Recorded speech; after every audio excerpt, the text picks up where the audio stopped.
I'm talking a lot this month about the state of the global workforce from the Gallup organization for 2023.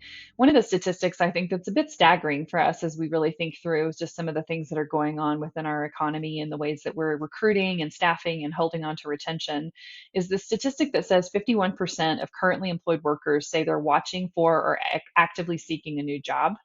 One of the things is that there's always going to be a percentage of this no matter what you're doing, and I think that you can assume that employees from maybe the last time you had their career development conversation, which now I would advocate should happen about every 6 months. In the past we might have talked about that once a year, but that you walk in with the assumption that they've been considering some other jobs, that they're thinking about what could they be doing differently. Now some of this may be stemmed from lots of incredible pay opportunities, really great sign-on bonuses, right? Because it's a candidate market out there. The other thing that might be really important for them to think about is, are they just at their wits' end? They've been trying to share some feedback and make some recommendations, and it's not going anywhere. They're frustrated with this teammate that just doesn't seem to be reconciling, right? And they may be just looking for the grass is greener.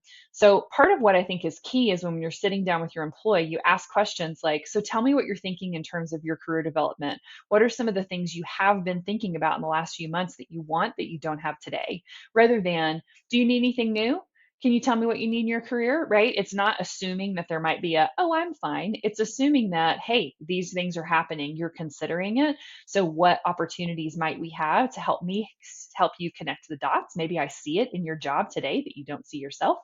Or maybe there's an opportunity for us to pair you on a project or do some different things in an immediate term with even a longer term plan.